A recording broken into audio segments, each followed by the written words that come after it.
This is Chapter 3, Module 4, the Nucleus, DNA Replication, and Mitosis. The learning objectives of this module are 1. Describe the structure and function of the nucleus, 2. Describe the structure of DNA and DNA replication, and 3. Describe the steps of the cell life cycle and mitosis. The nucleus is the largest of the organelles and the cell's control center. It is surrounded by a double phospholipid membrane containing pores. A nuclear pore is a large protein complex that spans the nuclear envelope and allows the movement of substances in and out of the nucleus. Within the nucleus is a fluid called the nucleoplasm that contains ions, enzymes, nucleotides, and some RNA molecules.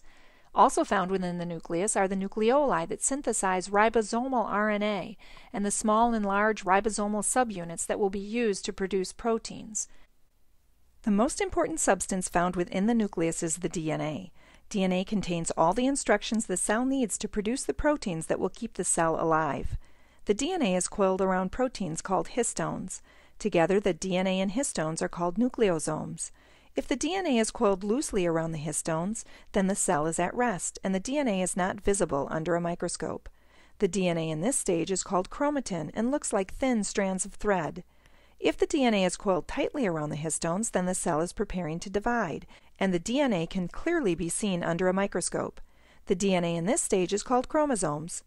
A cell can't live forever. In order for cells to create future generations of identical cells, the cell will need to divide.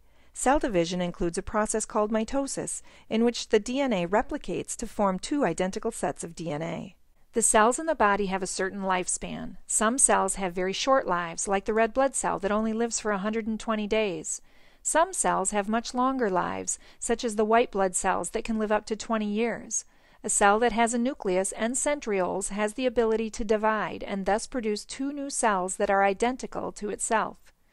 Some cells don't have nuclei and therefore can't divide. For example, the red blood cell doesn't have a nucleus and can't divide.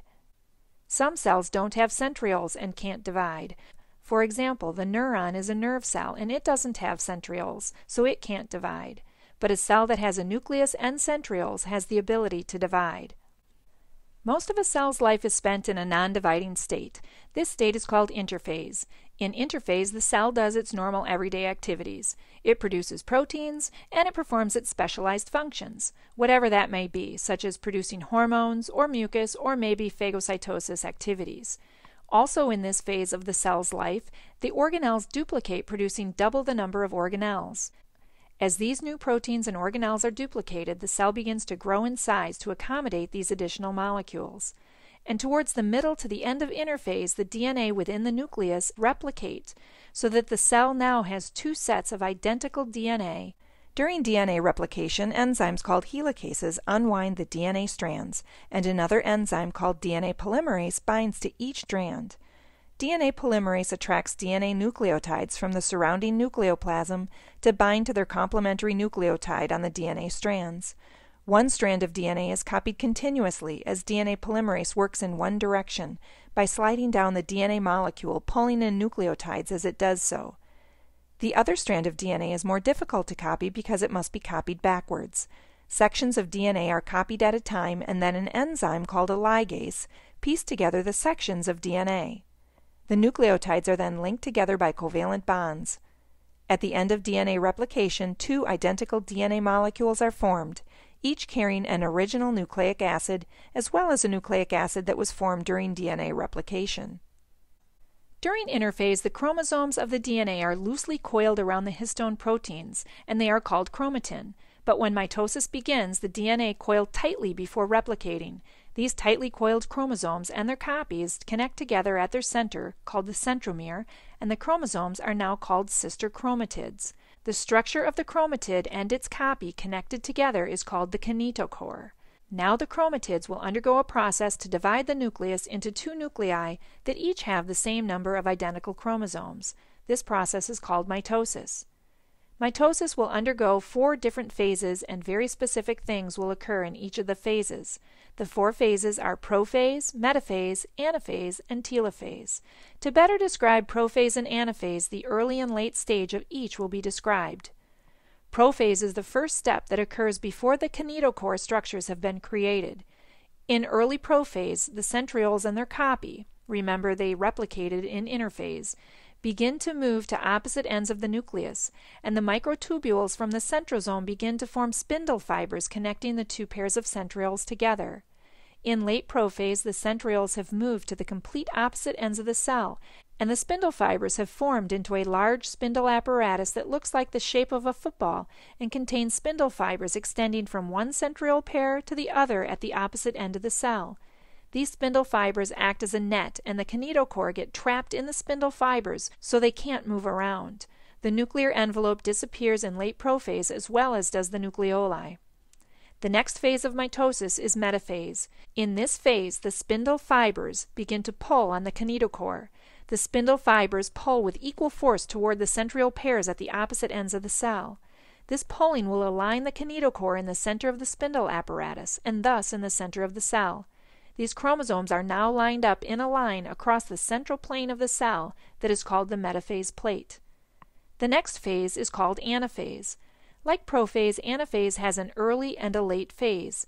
During anaphase, the microtubules of the spindles will pull the kinetochore apart, separating the chromatids where they are attached at the centromere. After the sister chromatids detach from their copy, they are called daughter chromosomes.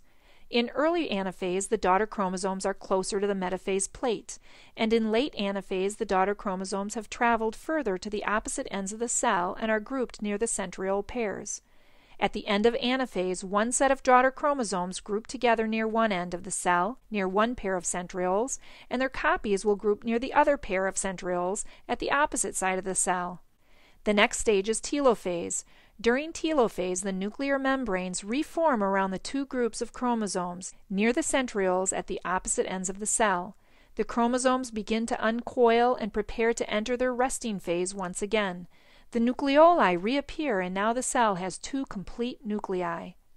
As the two nuclear membranes are forming during telophase, the plasma membrane also begins to undergo changes. The plasma membrane begins to indent near the metaphase plate, forming a furrow called the cleavage furrow. This phase is called cytokinesis. Cytokinesis is not considered a phase of mitosis. Mitosis is only the division of the nucleus and does not include the division of the cell membrane. As the cleavage furrow in the cell membrane deepens, the membrane will close around each side, producing two daughter cells. Cell division requires energy, or ATP. In general, the slower the rate of mitosis, the longer the life for the cell. Some cells rarely or never divide, such as muscle cells and neurons. Some cells that are exposed to the environment and undergo a lot of wear and tear, such as skin cells and cells in the digestive tract, live only for days or hours, and so their rate of mitosis will be much faster. In these cases, the dying cells will be replaced by mitosis of stem cells. This ends Module 4 of Chapter 3, the Nucleus, DNA Replication, and Mitosis.